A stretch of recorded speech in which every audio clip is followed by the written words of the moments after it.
Bonjour à tous et bienvenue sur Empire Arnault, la chaîne pour tout connaître des rouages de la plus grande fortune de France, Bernard Arnault.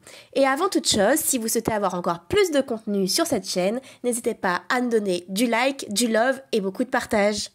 Pour cette 6e édition, j'ai décidé de reprendre un fait qui a marqué l'actualité il y a quelques mois déjà. Retour en février 2023 lorsque Bernard Arnault a décidé d'offrir un tableau d'une valeur de 43 millions d'euros au musée d'Orsay. Quel homme généreux, me diriez-vous? Mais alors, a-t-il vraiment offert 43 millions d'euros de sa poche au musée d'Orsay ou est-ce finalement une de ses combines pour payer moins d'impôts? Info ou intox, c'est ici que ça se passe. Sans grande surprise, c'est une intox. Le groupe de luxe LVMH a en effet bien permis l'acquisition au musée d'Orsay de la toile de Gustave Caillebotte, d'ailleurs classée Trésor national, mais via un système de défiscalisation très avantageux. Mais alors, d'où vient cette intox?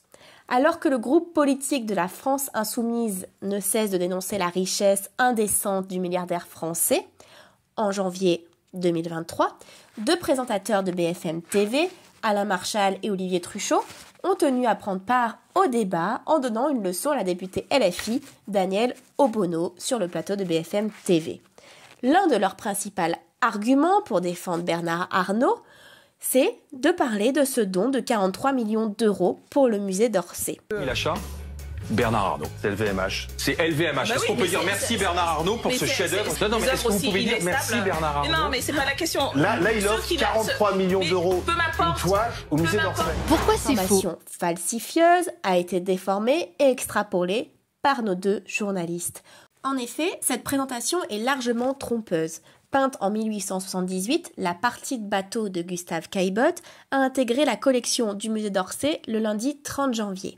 Comme l'explique très bien Alain Marchal, le musée, dont le budget d'acquisition est plafonné à 3 millions d'euros, ne pouvait l'acquérir sur ses fonds propres. Alors, l'achat a été rendu possible par le mécénat exclusif de LVMH, dont Bernard Arnault est le PDG, comme l'a indiqué la ministre de la Culture, Rima Abdul Malak. Mais cette action a été rendue possible grâce à un dispositif fiscal créé en 2020 par le gouvernement qui permet le mécénat d'entreprise.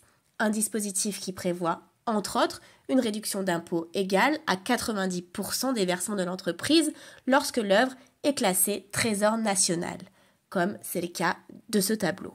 Donc, Bernard Arnault a donc bien acheté le tableau de Caillebotte à son prix initial, mais si le groupe LVMH utilise le dispositif fiscal, il ne paiera in fine que 4,3 millions d'euros après réduction d'impôts.